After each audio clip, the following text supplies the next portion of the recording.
Assalamu alaikum students, how are you all? I hope you all will be fine by the grace of Almighty Allah.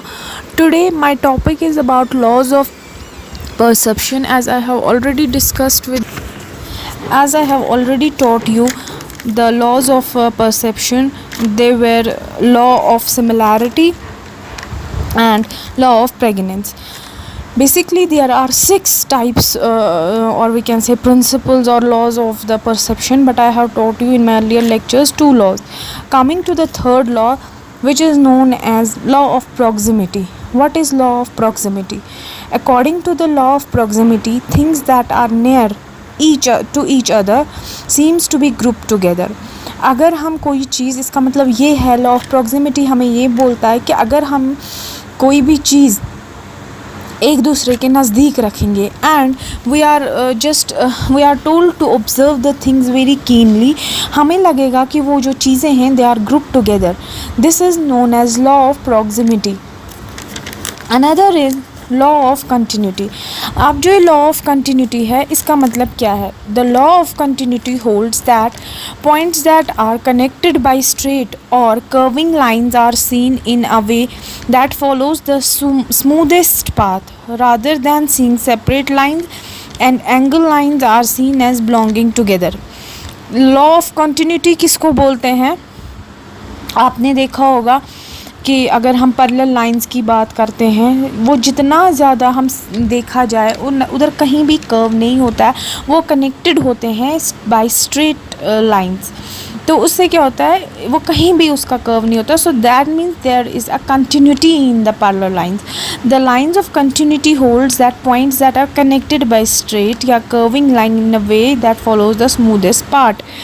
वो चीज़, वो भी कुछ भी lines हो, स्ट्रेट हो, कर्विंग लाइंस हो, जहाँ पे ऐसा लॉ ऑफ कंटिन्यूटी का मतलब है जहाँ पे उनको ब्रेक ना हो, चाहे वो कर्विंग लाइंस हो, स्ट्रेट लाइंस हो, and that follows the smoothest path rather than seeing separate lines, and angle lines are seen as belonging together.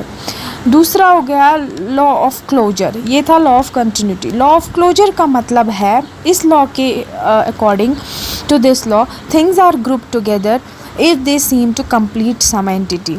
जो चीज़ें हैं उनको हम एक इकट्ठे ग्रुप करते हैं, they are group together. For example, अगर हम shapes of a circle and rectangle देखते हैं, अगर हम shapes of circle and rectangle देखें, बिकॉज अगर हमारा दिमाग है दैट फिल्स इन द, अगर हमने सर्कल, रेक्टेंगल और सर्कल बनाया, लेकिन आपने देखा होगा बचपन में हम थोड़ा वो डॉट्स भी, वो गैप्स बीच में रखते थे, फिर थोड़ा आगे करके ऐसे शेप बनाते थे, गैप्स वाले सर्कल्स बनाते थे, फिर हम उनको बोलते थे फिल द गैप्स, और फिर बनता था सर्कल, रेक्टेंगल, कोई भी शेप.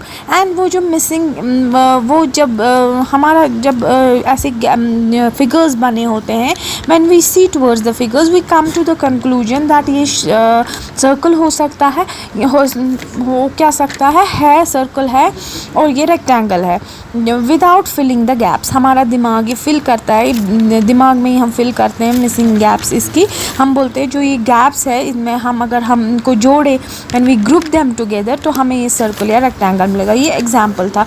चाहे उधर स्क्वायर हो, कोई भी चीज़ जिसमें बीच में गैप हो और हम उसको शेप देना चाहते हो, उन गैप्स को फिल करके हमें पहले ही दिमाग में आता है कि जो इसमें जो ये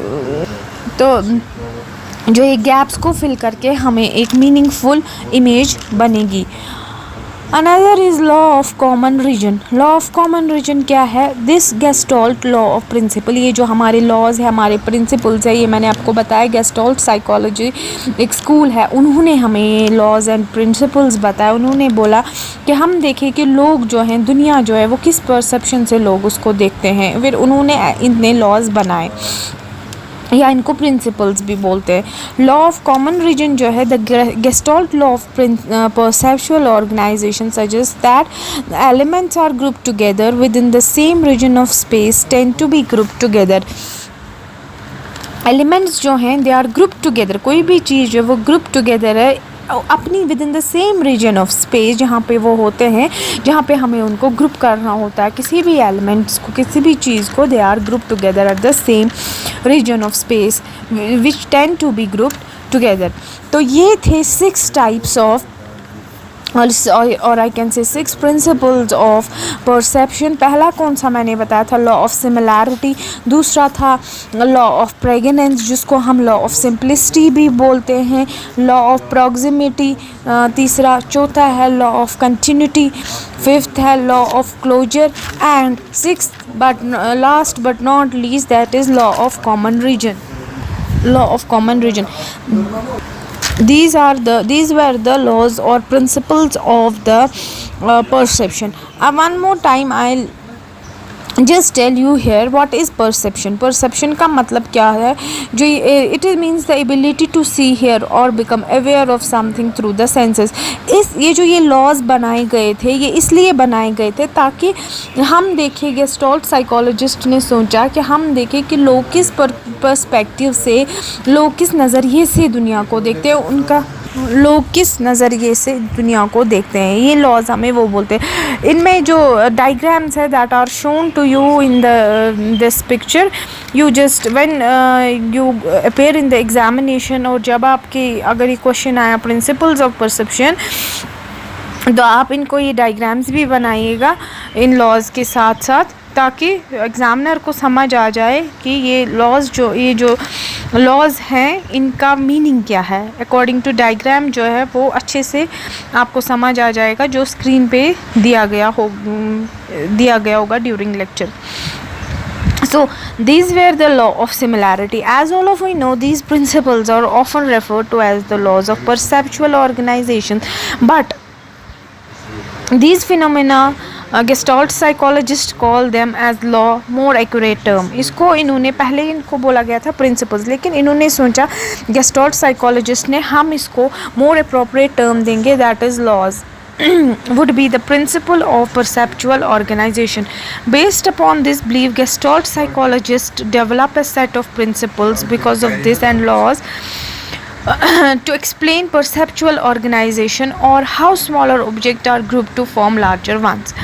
ऐसे इनको पता चला, जब हम इन लॉज़ की वजह से हमें पता चला, इन लॉज़ की वजह से हमें पता चला कि जो अगर हम छोटी छोटी चीज़ों को कंबाइन करेंगे तो कैसे वो ग्रुप, या अगर हम कोई जो हम चीज़ें हैं जब हम छोटी छोटी चीज़ों को जमा करते हैं देन क्या हो जाता है, वो हमें बड़े पैमाने पे नज़र आती है. यानी कि अगर हम उनको when we group them together we just found it in on a large scale. जो छोटी छोटी चीज़ें होती हैं जब हम उनको ग्रुप करते हैं. अब आपका क्वेश्चन होगा कि अकॉर्डिंग टू नर्सेज हमारे लिए ये लॉज ऑफ परसेप्शन किस काम के हैं.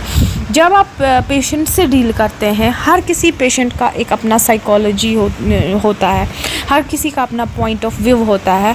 तो जब आप इन लॉज के थ्रू जाएंगे, ये इन प्रिंसिपल्स के थ्रू जाएंगे, आपको समझ में आ जाएगा कि हमें कैसे पेशेंट के साथ डील करना है. उनका आपने देखा होगा इतने कोई मेंटली रिटार्डेड पेशेंट होगा तो आप कैसे उसके साथ डील करोगे. आप जो मेंटली फिट पेशेंट होगा, ज़रूरी तो नहीं है कि आप वैसे ही उसके साथ डील करोगे, क्योंकि उसको तो कुछ समझ में आने वाला नहीं है. तो when you know the terms, when you know the conditions, when you know how to deal with the patient, when you know these laws and these principles, and you will be easily able to deal with the patients. I hope you understand it. It was all for today. Thank you so much.